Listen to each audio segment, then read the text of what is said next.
مومنو، تم پر روزے فرض کیے گئے ہیں جس طرح تم سے پہلے لوگوں پر فرض کیے گئے تھے، تاکہ تم پرہیزگار بنو۔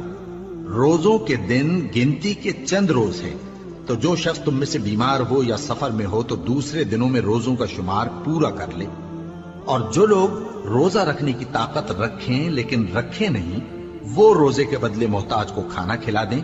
اور جو کوئی اپنی مرضی سے زیادہ نیکی کرے تو اس کے حق میں زیادہ اچھا ہے، اور اگر سمجھو تو روزہ رکھنا ہی تمہارے حق میں بہتر ہے۔ روزوں کا مہینہ رمضان کا مہینہ ہے، جس میں قرآن اول نازل ہوا، جو لوگوں کا رہنما ہے اور جس میں ہدایت کی کھلی نشانیاں ہیں اور جو حق و باطل کو الگ الگ کرنے والا ہے۔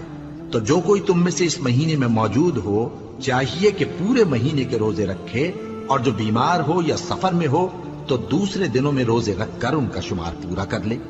اللہ تمہارے حق میں آسانی چاہتا ہے اور سختی نہیں چاہتا، اور یہ آسانی کا حکم اس لیے دیا گیا ہے کہ تم روزوں کا شمار پورا کر لو، اور اس احسان کے بدلے کہ اللہ نے تم کو ہدایت بخشی ہے تم اس کو بزرگی سے یاد کرو اور اس کا شکر کرو۔ اور اے پیغمبر، جب تم سے میرے بندے میرے بارے میں دریافت کریں تو انہیں معلوم ہو کہ میں تو تمہارے پاس ہی ہوں۔ جب کوئی پکارنے والا مجھے پکارتا ہے تو میں اس کی دعا قبول کرتا ہوں۔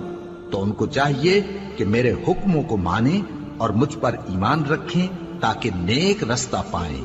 روزوں کی راتوں میں تمہارے لیے اپنی عورتوں کے پاس جانا جائز کر دیا گیا ہے، وہ تمہاری پوشاک ہیں اور تم ان کی پوشاک ہو۔